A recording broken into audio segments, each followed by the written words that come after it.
Welcome to It's a Long Road, the Rambo series podcast. This is exciting because this episode is the first episode where we start discussing the film. Last episode on this feed, if you haven't listened already, I beg you, I implore you to go back and listen to the interview I did with David Morrell. But this is the first episode I am doing covering the films with a guest co-host. Let me just say, this guest co-host was my only choice for first choice to guest with me, and that is the podfather himself, the SlyCast host himself, Mr. Craig Cohen. How you doing? I'm good, and I apologize in advance for any stuttering I might have. It seems my internet doesn't like Discord tonight. Well, speaking of Discord, on the Rambo series podcast, if you're listening to this podcast, I invite you to check out the show. The show notes. That's what they call them, the show description notes. In the show description notes of every episode, there is an invite where you just click on the link and it will lead you to the Last of the Action Heroes Podcast Network Discord server. And within that server, we record live, obviously. I mean, every recording's live, but you can join the live recordings with us as a guest member, sort of like a guest audience member. You don't come on mic or anything, you don't come on camera, but you get the crack wise with me and my guest host, whoever it is at the time of recording, and offer your insights about the Rambo franchise. And today we have Donald, who is a regular, the other shows that we do on the Last of the Action Heroes podcast. He is a great contributor to the podcast with his insights and humor. He's been following Craig since his Camel Clutch podcast days. Welcome, Donald, to Discord. So again, I invite everyone to join our Discord. You can join these live discussions. Well, Craig, I'm personally very excited to start covering Rambo. I have been looking forward to this journey for so long. I'm actually giddy, and that's a good sign. I'm giddy again. I'm excited again to podcast. You guys ever get that feeling when you start a new project? Oh, absolutely. And that's the reason you start something like that, is because it's got your excitement levels high and your juices flowing and you want to be creative. This is a great set of movies to talk about. So I know people can go, and I invite everyone to go, to the SlyCast podcast. Mr. Craig Cohen has actually interviewed, before me, and rightfully so, David Morrell, the author. It's a great, what was it, 35th anniversary special to First Blood? It was the 35th anniversary of First Blood Part 2, so we kind of talk about where David is with, or was with, Rambo at that time, his thoughts on Part 2, and then also the unique situation which saw him writing the novelizations of those two sequels, 2 and 3, which an author hadn't really done before. So that's a great episode, that 35th anniversary episode. I'm really proud of it. You were part of it. Doug was part of it. Mike Kunda was part of it. We got listener comments all around. Yeah, that's on the feed here. And then also, if you go back to the early SlyCast episodes, we did a joint First Blood and First Blood Part 2 episode, and we also did a Rambo 3 episode. Yes, so please check those out. Craig, as always, does a wonderful job dissecting, talking about, well, all the Stallone films that he does, but particularly the Rambo films, the Rambo franchise, and I hope to do half as good as you do, Craig, in talking about these films. Will be longer. Longer isn't necessarily always better. So I'm really hoping that my series, though it will be longer than your coverage, it will have the same quality of coverage that you've done on SlyCast. The beauty of, what you were doing with Going the Distance and now It's a Long Road is SlyCast, we were doing 2.5, 3-hour episodes at some points. You're going even longer, sort of over the course of a season. So it really allows you to explore sequences and things that are worth talking about. It's awesome. You can never have too much coverage. Oh, good. Well, we're going to have too much on this podcast feed. I can't wait. So check out this show and all the other shows on the Last of the Action Heroes Podcast Network. Just Google Last of the Action Heroes Podcast Network, and you'll get all the shows that are available on that network. A lot of great action movies and action heroes. Craig, in a nutshell, because we're going to have new listeners. I think there's new listeners listening to us just because it's a new Rambo podcast, so people might not have heard your take. What does Rambo mean to you? Oh, wow. Rambo was really sort of my cinematic entry into modern action movies. I'm not entirely sure that in 2022 we can consider Rambo an action movie. I'd almost wonder if it's kind of more of a thriller, would you say? For me, I saw it at an age where, it was on the cusp of all those classic movies coming out. And it almost feels like First Blood is a good bridge between the 70s action adventure movies and what we got in the 80s. And then, of course, First Blood Part 2 took it to the level that everybody sort of aspired to. For me, it's really sort of my cinematic entry into modern action adventure films. It's a character that I've been on the ride with ever since. Sadly, it didn't end the way I would have preferred it to end, and who knows if it's even over. There's great things about it, about each film. And I also think the character himself was important. The idea when First Blood came out and when David Morrell wrote the novel 10 years earlier of how these soldiers were impacted by the Vietnam War and what they saw over there and how they were treated when they got home. History has appreciated those veterans alive and killed in action and missing in action a lot more. Since First Blood came out, we got the big wall in Washington, D.C., the Vietnam Veterans Memorial. And I'm not sure if this film helped turn the tide or not. I mean, after First Blood, you got a lot of Vietnam movies as well. I mean, of course, Apocalypse Now kind of started things, but a couple of years after this, you had Platoon and Full Metal Jacket. It's interesting. Rambo's a very, very important character to me, and I almost feel if I had to choose a side, if I was caucusing, I would probably fall on the Rambo side as opposed to the Rocky side. Yeah, I mentioned that in my trailer episode, so to speak, of what to expect from this series, that there is a Stallone crowd of fans, that there are people who, now you're not quite like this, but there are people who are Rambo fans that aren't Rocky fans. And I was fully expect I'm going to get listeners of this podcast who haven't heard one lick of my Going the Distance podcast. In fact, I've got some fan mail right now that I'd like to read. And I say, oh, sorry, look at fan mail. Look at me. I got fans already. We haven't recorded a full episode yet. Well, I got a couple emails already. If you want to send an email, and I'll read it to the listeners on the show, send me an email to Rambo Series Podcast. That, again, is Rambo Series Podcast at gmail.com. And already I got 2 emails from that introduction episode that I did. One is from a listener that I had from Going the Distance, the Rocky Series podcast. He's our favorite German. His name is Patrick Mintel. He says, "Hello, Ryan. Just wanted to tell you that I'm very much looking forward to the Rambo Series podcast. I will be there all the way. And I love all the 5 movies, all for different reasons." I think that's fair. I feel the same way. And maybe we get another Rambo film with Sly. You never know. And that's true. We just never know. He says here, quote, "It's a long road. What a great title you came up with, Ryan." Or was it a guy from Germany in an email from November 23rd, 2019 who wrote, quote, "P.S. Are you still planning to cover all the Rambos after Creed Part 2? And what about It's a Long Road, the Rambo Series podcast as a title?" End quote. Now, wow, that's very specific, Patrick. I'm wondering if you're trying to insinuate that you're the one that gave me that idea. And yes, he was. I think I put out on one of my podcast episodes when I was talking about doing this podcast during the Rocky time, saying I don't know what to call it. And Patrick, yes, full credit to Patrick Mintel.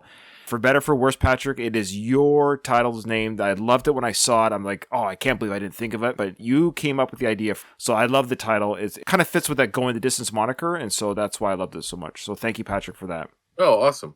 Yeah. He goes on to say that he won't charge me for that. Well, it's good because I don't make any money off this. He goes on to say, "By the way, when I turn 50 years old in 5 years," I guess he's 45 now, "my family and I, together with another family, are planning a trip to Canada. My buddy and I will definitely travel to Hope for 1 or 2 days to visit the First Blood locations." Hey, Patrick, I don't know if you knew this. I'm just a few hours drive away from that. Yeah, ferry ride as well. So if you want to visit me, and while you're in Canada, come say hi. We got 5 years to plan that, so no rush. He says, "So let's start walking that long road over the next 5 movies and 37 years. It'll be one hell of a journey. Cheers from Germany, Patrick." Thank you so much, Patrick. That's amazing. There's a movie that came out within the last couple of months called Antlers. I believe it's here on HBO Max here in the States, but it's my understanding that was filmed in Hope, British Columbia. Oh, probably the Pacific Northwest here in BC is beautiful for those type of films. If it's atmospheric type, I don't know the film, but do you know that Rocky himself saw the film, but he referred to it as Rantlers. Yeah.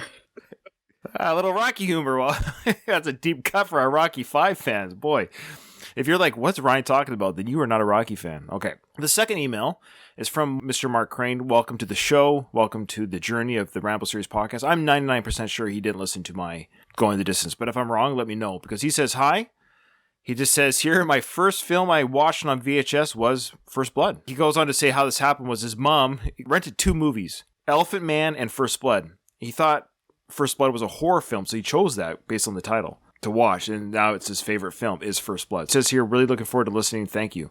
Well, thank you, Mark, and I hope that I do First Blood justice to your fandom of the movie. I think it's great that your mom rented the film. And I will say, it was actually my parents that rented the film too. That's how I saw it at a young age. It came out when I was 7 years old, or just shy of turning 7, actually. And I, of course, didn't see it in the theaters. But I saw it on VHS myself. Probably I was about, I would say, between 9 and 10. I probably saw it on home video. First Blood was one of a handful of movies that I was ultra excited about when DVD became popular. I was an early adopter of DVD. I bought a first generation player. For those that didn't live through it, VHS was a struggle. Yeah. You had what was considered, especially for movies like First Blood, which is a very wide ratio film, pan and scan, where they would crop the film and then they would create these artificial camera pans to make sure they captured all the action. First Blood was like that. Die Hard was like that. I remember those were two movies that I was so amped to get on DVD when those came out, because I knew we were going to finally see nice, beautiful widescreen images that people saw in theaters. It just got released a few years ago on 4K high def, and so I owe it to myself. I got them on Blu-ray, the box set, of course, but I really do need to buy the 4K. And I'm going to be one of those guys that, yes, every time it comes out a new edition, 4K, 8K, 16K, I'll probably keep buying First Blood. Do you have a 4K player? Like, do you have a 4K Blu-ray player? Oh, okay. The only Blu-ray I have is the director's cut of Rambo, which is part 4. All the others I got in that, like, steel tin. Right, yeah. When Rambo came out, I think. Okay. I haven't seen a box set yet. I could be wrong. I haven't seen a box set yet that with has Last Blood. With Last Blood. Is there one? There must be one. I don't know. Were they all the same studio? Good question. We'll have to save that for season 5 of It's a Long Road to the Rambo series. Yeah, a little Stallone trivia regarding my Blu-ray history. Please. The Expendables was the first Blu-ray I ever bought. Oh, nice. That's a good question. Yeah. I'd have to think about my first Blu-ray. Boy, I remember my first CD. I don't know why I remember that. First CD I ever bought was Aerosmith Toys in the Attic and Aerosmith's debut album, Aerosmith. Yeah. Anyways, a little side note there to get to know your host a little bit better. Yeah. We're going to talk a little bit, Craig, if you don't mind, before we get into the film, because we're going to go through the film piece by piece, scene by scene, or moment by moment. That's how we're going to do this podcast. So we're going to play the sequence, and you, the listener, will hear bits and pieces. You're not going to hear the audio unedited, so to speak, because there's moments where the audio would mean nothing to you. There'd be explosions or Rambo falling out of a cliff. Playing that audio for an iTunes listener does them no good, but we will watch that as the guest host myself will watch that sequence and then talk about the things that we saw. But because, Craig, this is the first episode of the series, would you mind just joining me a little bit of talking about some of the... This isn't going to be anything revolutionary. I'm not going to say very much that people aren't going to be like, really? It was filmed in Hope, BC in British Columbia? Yes. I'm not going to say too much that people aren't going to already know, but I think a couple beats might be worth mentioning. Yeah. Absolutely. Okay. And also, I don't know if and when, or I haven't heard your discussion with David yet, but if you got into at all some of the differences between the book and the movie, I think most people listening to this know it's based on a book. Well, here's a little behind the curtain. Right now, we're recording before my interview with David, so maybe some of the things that Craig and I are talking about now might sound redundant, but again, some people don't listen to interviews, so I guess it works either way. People are like that. Some people don't like interviews. Yeah. You just finished reading the book, right? 3/4 of the way through. I'm interviewing Mr. Morrell 2 days of this from this recording, and it will be done.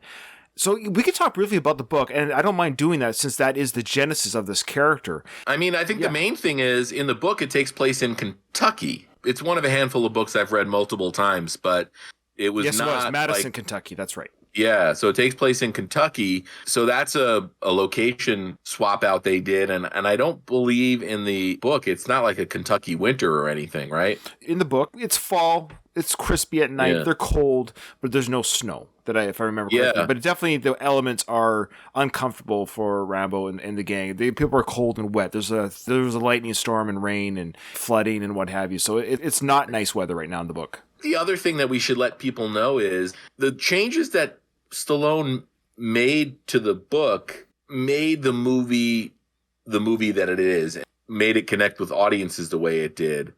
In the book, you get alternating chapters devoted to Rambo and then also Teasel. And you get a lot more Teasel in the book. In the book, Rambo's a psychopath. He kills a kid in it. Pre-Madison, Kentucky events with Teasel. Yes, he hunted down a kid and killed him in his car because he slighted him on the street. Yeah. Stallone, when he sat down to adapt that book, Yeah, I mean, he sat down and read that book and said, I can't put this character on screen. Audiences aren't going to connect with somebody like that. And I think that's one of the great choices that Stallone made. And I'll go to the mat for the book, and I'll go to the mat for the movie. I'm a fan of both, and I understand why they made the changes they did. And by no means am I like a purist in saying you need to, they should have straight adapted the book. I do know that within the last couple months, Quentin Tarantino talked about wanting to adapt First Blood. He was more joking when he said it.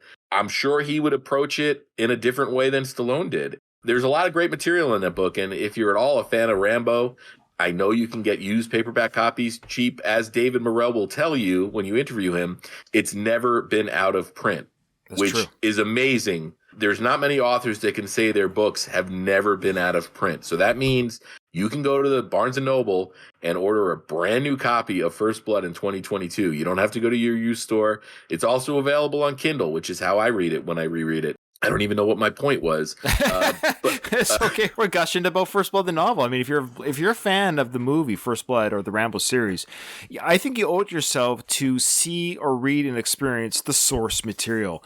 Now, here's the thing. It does differ from the movie, or the movie differs from the book. But rightfully so, they're two different mediums. And this was also a film of the 80s. And you have to keep that in mind. Audience-pleasing movies were different back then. This movie could be made today like the book. I think having spoiler, should I spoil? I mean, do I spoil a book that was written in 1972? It's 50 years old. Am I allowed to spoil the ending? I think most people know about the alternate ending to this movie, which was the ending of the book. Well, the end of the book, Troutman shoots Rambo. In the movie, he commits suicide. Yeah. That was the alternate ending. Now, I'm getting mixed sources, though. I'm hearing Sly, though that ending was filmed, I'm hearing Sly didn't like the ending, period, so they had it recut or refilmed. But I'm also hearing Test audience didn't like it, or are both true. Well, that gets to how Sly set up the character. He's provoked. They drew First Blood. Right. So if you look at the movie, he's not the psychopath from the book. He's a guy that just wants to get a hot meal and go through town, and he's pushed. He probably could have reacted to it differently, but this is also a guy that was trained to do what he does. He explored that in the other movies, and he explored that brilliantly in Part 4. His reaction shouldn't surprise anybody, and it doesn't surprise Colonel Troutman.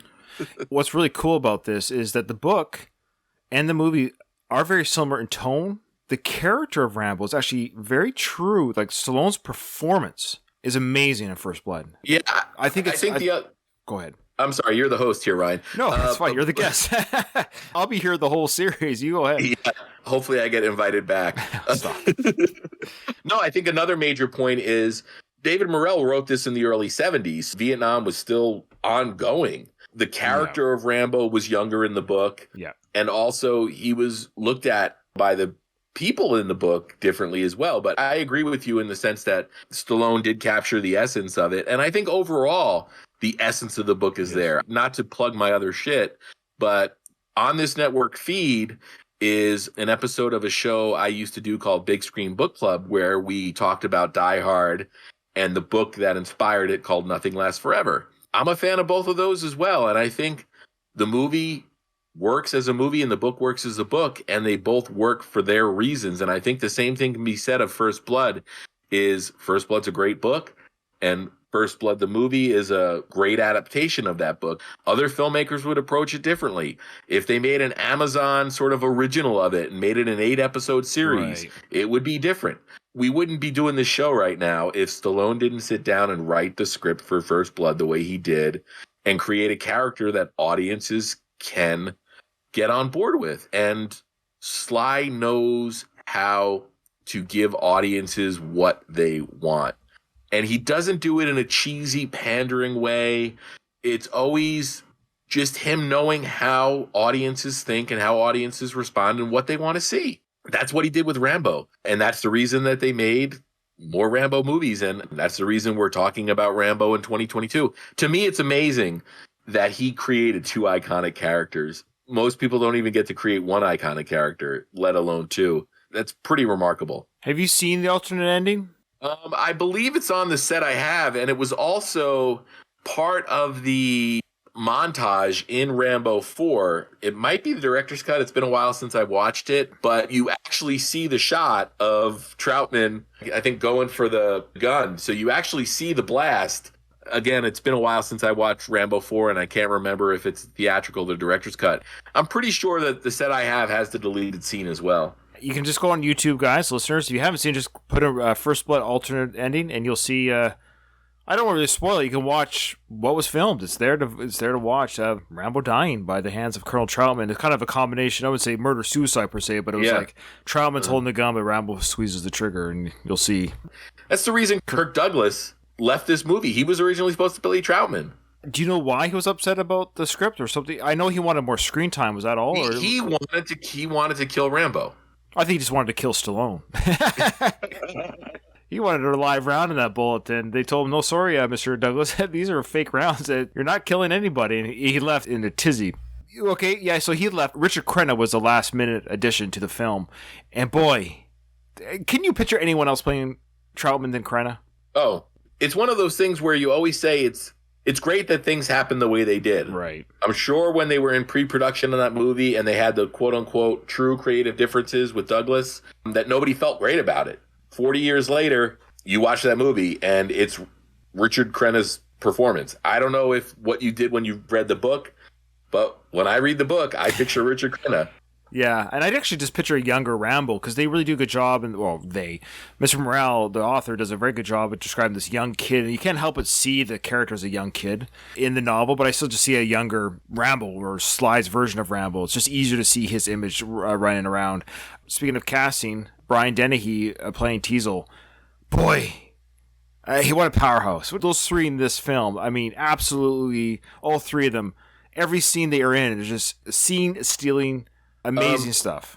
The book, again, gets more into Teasel's sort of Korean War backstory. It's a great read, and there's a reason that it's been in print or never gone out of print, and that David Morrell is a working author. He's got a lot of books out. First Blood's not the only movie that's been made out of his material. But what's crazy, though, is it was the first book he wrote or got published. Yeah. What a way to start your career. Hey, I'm just going to write this book. Shortly, the rights to the novel, I should say, were bought shortly after the publication in 1972, I think the same year. And it changed hands from different directors, some names we know, Robert De Niro and Clint Eastwood were both asked to play Rambo in the 70s. I can see Robert doing the 70s, not so much Clint. Sidney Pollack was asked to direct. It was attached to direct. John Badham was asked to direct. Frankenheimer was asked to direct. So all these different names went through it. But it finally fell into the hands of Mario Kassar and Andrew G. Vanya. And of course, Kassar is a huge name in producing. Vajna's dead, right? He passed away a couple years ago. He unfortunately did pass away. But Mario Kassar, he's he's 70. And he started this stuff young. Check out some of his producing and executive producer roles. Now, of course, we reviewed Escape to Victory. He did that one. Other movies that he produced were Terminator 3, Lolita, Chaplin with Robert De Niro. But then check out some of his executive producer. I mean, this is where you put the money where your mouth is type producing stuff. So, of course, First Blood. Part 2, of course, Rambo 3, Red Heat, I'm just doing ones that we would like on this network, Total Recall, Air America, LA Story, The Doors, Terminator 2, Basic Instinct, Universal Soldier, Cliffhanger, Stargate, Showgirls, Terminator, The Sarah Chronicles television show, Terminator Salvation. My goodness. Yeah, he's younger than Sly, which is kind of wild. It's crazy. Also, still alive. I've never made an attempt to reach out to Mario, and I've never also made an attempt to reach out to Ted Kochev, who is the director. A fellow Canadian for me, because David Morrell's Canadian as well. Yeah. And I believe Ted Kochev is more of a TV guy. Most of his credits are TV. I don't know much about that, to be honest with you. He's 90, I think. You can say what you want about the aesthetic of First Blood. It's a very raw movie. Everything in it looks real. Because in the early 80s, late 70s, they had to do everything for real. There was no way to fake it. What I wanted to get to, and I think that's a problem with some of the more modern action movies, is they don't get guys like Ted Kochev to direct these movies anymore. You get a Mick G or a Michael Bay.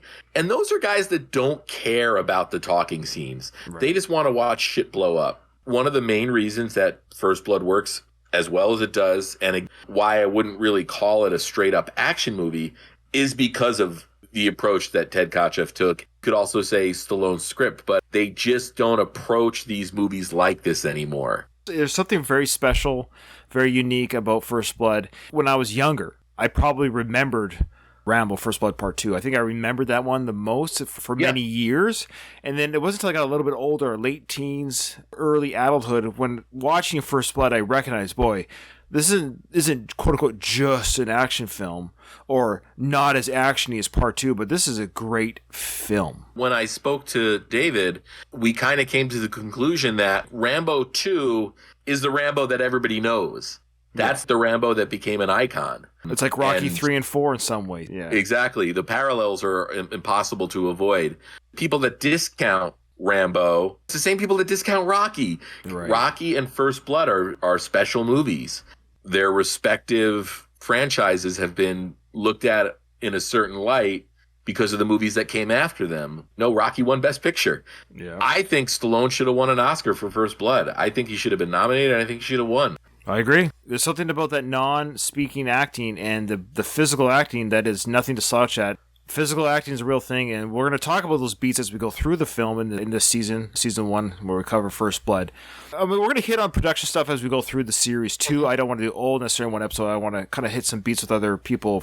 Yeah, so based on the novel by David Morrell, again, check out the interview I did with Mr. Morrell. I am going to try to reach out to Mario's team to see if he'll be willing to talk.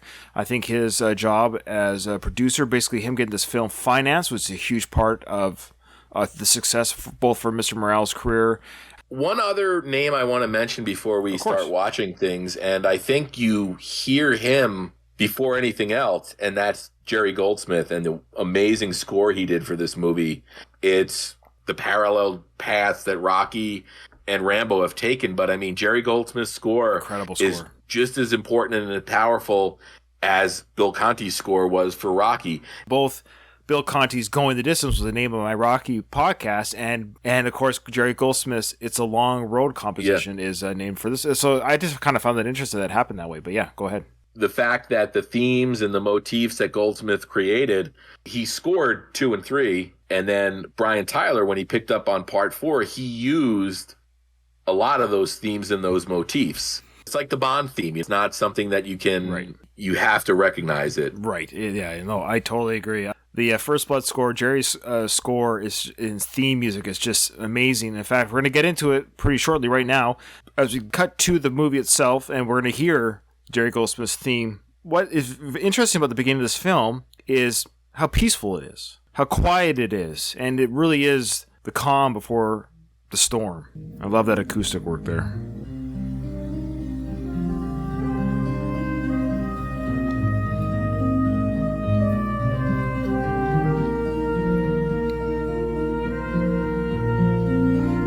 Are you singing along? Tell me you're singing along in your head.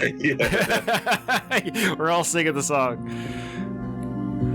When they drew first blood. There's a really good special edition of this soundtrack that was released that you can probably still find online. I just love the acoustic guitar. Yeah. It's a unique approach. Now, I should have gone back just a little bit here. We got the First Blood lettering. I really love the lettering of the First Blood. It's got the red with the white outline. Yeah, that font is great. So what we have here, folks, we have the opening sequence here of First Blood has hit the screen. And, of course, actually before First Blood, you got the big Sylvester Stallone in First Blood. We would be remiss if we didn't say the huge movies that Rocky 1 and 2 were before the coming out of this film. That without Stallone's interest in the script, that was a huge part that made the movie, of course, what it was and its production to go greenlit was, of course, Sly signing on saying, yeah, I'll do this. Yeah, oh yeah, absolutely. So this movie cost $15 million to make in 1982. Wow. That's it. That's amazing. That seems like a risky budget in 1981. Today's money, so this film was greenlit today. Today's saying here's $42 million to make a film. That's, for an independent film that has no CGI, let's say, some very small set pieces all in the force. Yeah, I guess it's kind of a healthy budget towards the star, director, composer, and a budget enough where you're nearing $500,000 maybe, where you're like, okay, we better make some money. And money it made. So it made $156 million in 82, which in today's money, that's a $434 million box office hit on a $40 million budget. So it made 100 times its money back. Yeah, that's global, right? That's global. And it was the number one selling movie in China until 2018. Oh, wow. And then some Marvel movie probably took the title. I think it was Endgame. Yeah. Endgame was 2018. Yeah. Yeah, is that amazing? It is. It sold the most tickets ever in China alone.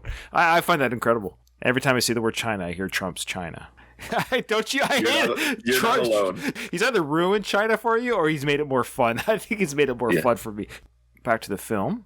So we got Richard Crenna's name has come up, and we see Rambo walking down this gravel driveway. Brian Dennehy. Yeah, Brian Dennehy's there. Now it says Bill McKinney and Jack Starrett. I forgot to see who those guys were. They're probably the other cops, the older cops, because then we've got the red-haired guy from NYPD Blue. Jack Starrett, or Starrett, I don't know how to pronounce it. Is the guy with the mustache, right? That wants to shave him? Galt. Yeah. Now, here's an interesting thing. This might be fun to talk about right now, and I'll mention again when I get to his episode when Galt's introduced on screen, but Galt was killed in the jail. Yeah. He was the first death. Yeah. Rambo slit his stomach open with a razor knife. Isn't that amazing? Yeah. And again, that's a change Stallone had to make in order, to have people be on board with him. Here, we're going to see the other two credits now for the guy from Miami Vice, Michael Talbot. You remember Rico and Tubbs? They had the two other cops, Zwitek and Zito. Oh, I totally forgot. Michael Talbot was Zwitek. That is crazy. He's 67 now. I think what we'll do, though, Craig, is when we get to the actual characters on screen, we'll kind of hit their beats. But but those are the names, and the rest of the names I'd have to Google anyway. So, but when we get to the characters, I can't remember the red-haired guy's name. That's David Caruso. David Caruso. Oh, David Caruso. Come on, Mr. Michael Talbot. Before I remember David Caruso. That's ridiculous. But David Caruso, he went on to great fame, of course, with CSI in Miami, where in every episode he'd take off his glasses. Isn't that how? Yeah, he was like a meme. He was one of the first memes, probably. Taking off the sunglasses. There he is, David Caruso, yeah. Right underneath Elf. Elf Humphreys. Okay, so we see Rambo walking down the driveway. He's wearing that Army veteran-type jacket. In the book, he also carried a sleeping roll with a rope, so they kept that as well. Now, this whole sequence here, what we're going to watch, Craig, did not happen in the book at all. Again, this is 10 years later. I think we were starting to see the fallout. They were starting to have discussions about Agent Orange and what it had done to some of the soldiers coming home. And it's alluded to here that the cancer that he gets is because of chemicals he was exposed to while in Vietnam. And that's the question I have for you. Now, we know it's interesting. The book took place or was published in 1972, and the war was still on for another 3 years after the book was published. But this film comes out in 1982, which is about, 7-8 years after the conflict ended officially. It's still fresh in the memories of Americans, but it could make sense that, is this one of those things where we are watching the events of 1982 here and not the events of 1972 in the film? Is that how you're understanding it? Yeah, and I know our buddy Matt from Rambo Mania, or whatever his show is called now, has talked about the timeline of Rambo before. I think he falls on the side of it is the 70s, but I've always taken this as the movie takes place in the year it was made. Yes, I agree. There's no information, well, aside from Stallone's age, to indicate that. Because if it did take place in 1972, Stallone would have been younger. Because Stallone was... He's 36 in this film. Yeah. So that kind of makes more sense for his age. He looks 36, which is... He looks great. He's in great shape. But that would make more sense that the conflict ended 10 years previously, let's say. So he was 26 when the conflict was over. That kind of makes sense. He was, 5 years in the Vietnam War, survives the war, and he's still wandering the roadway, so to speak, 7-8 years later, and he's 36 now in the film. I think timeline-wise it makes sense, and I don't think it was uncommon for people to still wear their fatigues or jackets from the war, even in the early 80s. Well, that was his identity. That's all he had. Right. The reason why he's on this property, if you look at his face here, Craig, as he's walking down the driveway, he looks content and very happy, wouldn't you say? Yeah, I think there's going to be a shot in a couple of seconds where he's sort of overlooking the property, and they do a shot on him where it's a look of hope. I think he's excited to meet his friend, who he's going to learn in a few short seconds is dead. And that's what really is the first thing that triggers him. But it's heartbreaking almost to see the look on his face and the hope in his face, and watching this movie now and knowing what happens, feeling bad, knowing what he's about to hear and experience. Yeah, this is a great shot here. He's going down. It's a great camera shot choice where he's walking down the driveway. You hear laughter of children or whatever. A beautiful lake. Say what you want about the poor demise of Dalmar. His widow's got a great property. Yeah. Yeah, I think it's coming. Here's the Oh, shot. look at that shot there. What a gorgeous shot. That is not a shot you saw on VHS. You saw basically Stallone in his bag. Oh, because the widescreen abilities. Yeah. Good point. So he's looking at the kids. Yeah, look at that. That's the shot right there. He sees children playing. He's happy. It's kind of heartbreaking, man. I mean, When's the next time he made you laugh in the films or made you smile? In the Rambo series? Yeah. God, I don't know if he does. Well, yeah, in Rambo 3, when he tells that Afghani soldier about the light, it turns blue. Oh, right. Yeah. Rambo 3. I can't wait to talk about Rambo 3. But Rambo 3 is the comedy edition of the Rambo franchise. It's the last crusade of the Rambo franchise. So they got 5 kids, eh? 5 kids playing there. Andrew Laszlo, I believe he had a pretty long career too, the cinematographer. Oh, probably, yeah. Based on the novel by David Morrell. I don't know if you heard that. He goes, talking to the kids, can you tell me if Dalmar lives here? I had never noticed that before. I just listened to my earphones there. He goes, can you tell me if Dalmar lives here? Yeah, that's a good point, Donald. Says the amount of kids indicates that it's probably 10 years later. Oh, yeah, good point. Yeah, there you go. Good thinking. Yep. Dalmar was busy. Pumping out those kids before his cancer. Oh, there's a guy hanging clothes with her there. I never noticed that before. Yeah. Did you? I did not. What in the world? Yeah. Is this like Mandela effect? Am I going crazy, Greg? Let's see if they show him again. I mean, he could be one of the... Well, no, we already saw all the kids, right? Maybe there's more than 5 kids. He could have had a son before he went off to war, and then that kid's older now. Well, I don't know who this gentleman is here. Boy, this guy moved in awfully quick when Dalmar died. She's got needs, man. Come on. I've never seen that guy before. Excuse me. Can you tell me this where Delmar Barry lives? Oh, it's sorry. That's the girl. It's all. Okay, you have to keep in mind, people. This we're overanalyzing it too much. It's just a very tall teenage girl. They've got about 5 or 6 kids for sure. So the teenager, or 11 or 12-year-old, she's as tall as the mom. That just threw me off there. My apologies. Okay, that makes more sense. So she goes, he's not here. Go on inside with me. Oh, he's a friend of mine. As a matter of fact, he wrote this address down. Right here. There. You can see that's Delmar's writing. I'm sure I had a hard time finding this place. Yeah, that's his writing. Well, like I said, he's a friend. My name is John Rambo. We served on the same team together in Nam. I don't know if you ever talked about me. I've got a picture of us together somewhere. It's junk in your pocket. You know, Sly, what a great job he does here of just being quiet and humble, a little bit awkward. He's sensing this woman maybe she doesn't trust me. Maybe she's doesn't want to tell me where Delmar lives. You know, maybe he doesn't live here anymore, but obviously Rambo wants to get information.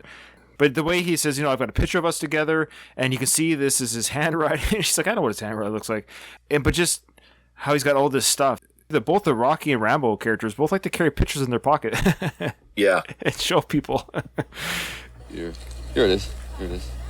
That's me. That's Danforth and Westmore, Bronson, Ortega, and there's Delmar right in the back. We had to put him in the back because he's so big. If we didn't, They're all he'd take dead. up the whole picture. Look how big he is. Delmar's gone. What time will he be back? He died. What? Died last summer. Died how?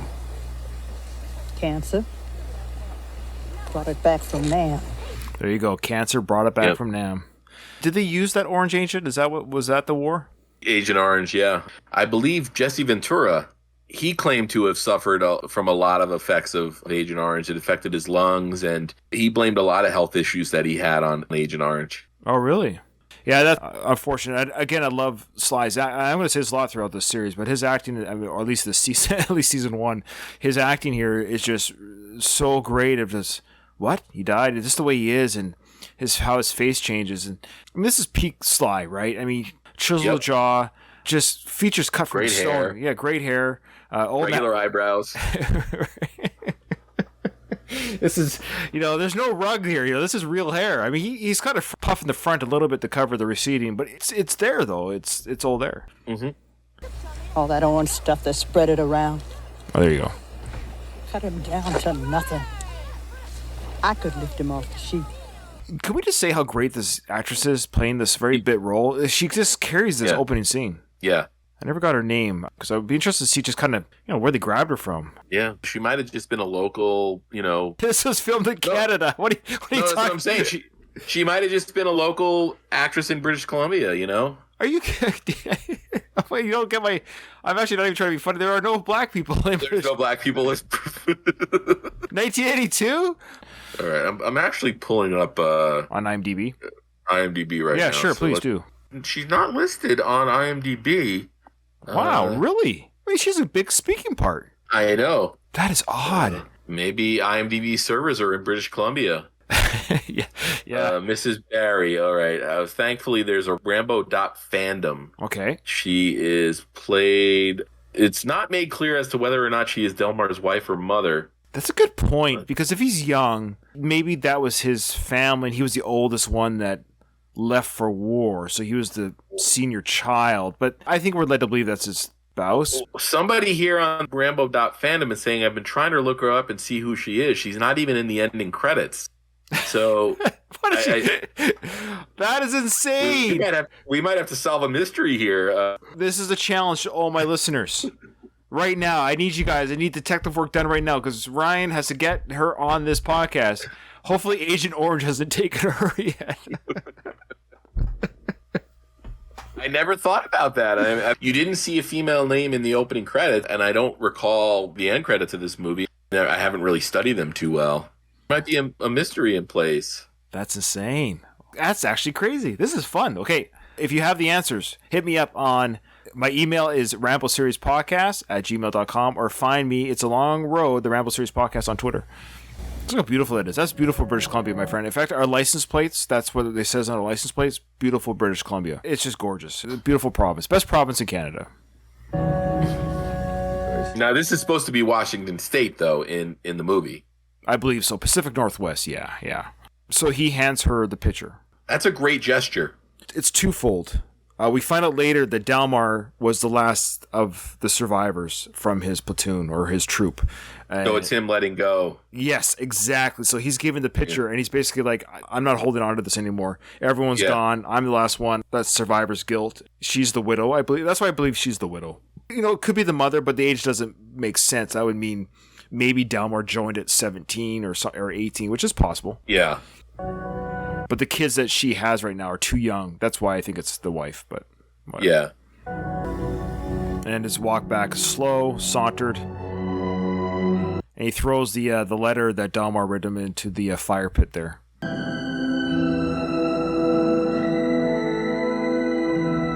And man, that is British Columbia if I ever seen it. Oh boy. Yeah. So he's walking on the street, the highway there. His hands are cold. He's breathing on them. He's not hitchhiking, but he is looking at some cars as they pass by. Maybe he's thinking about hitchhiking, but I haven't seen him put his thumb out yet. Yeah. That's a good point, Donald. Rambo is not sentimental.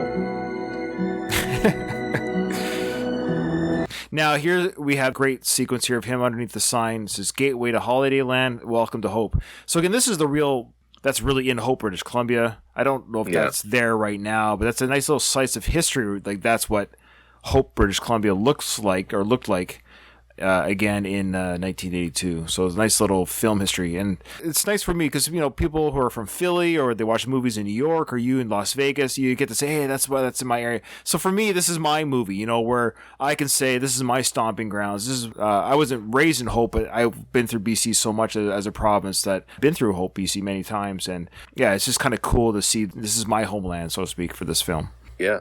Now, we're going to stop it because... The next sequence, of course, is he runs into Mr. Sheriff Teasel. And Mr. Doug Greenberg from the Rocky Minute podcast, he and I will be covering that first introduction between Sheriff Teasel and Rambo. Lucky guy. You're the inaugural, though. You're the podfather. You came on the first episode. And I've told this to Doug for Rocky Minute. I fear no minute, and the same holds true for the Rambo series. So anytime you need me, Ryan, scheduling permitted, does help that we're both in the same time zone. I'm there, man. I'm not afraid to talk any scene in any of the movies. And told Doug I'll take the scenes in the Rocky movies nobody else wants, and I'll do the same here. That's awesome. This movie has a great setup, and I think that scene, it's not in the book, but I think it's an important scene to sort of set up the character, where he's at mentally. It tells a lot of story. Very little dialogue, tells a lot of story. Yes, I totally agree, Craig, and thank you so much for coming on. So I guess that's it, Craig. The first episode is over. Nothing is over, Ryan. You don't just turn it off.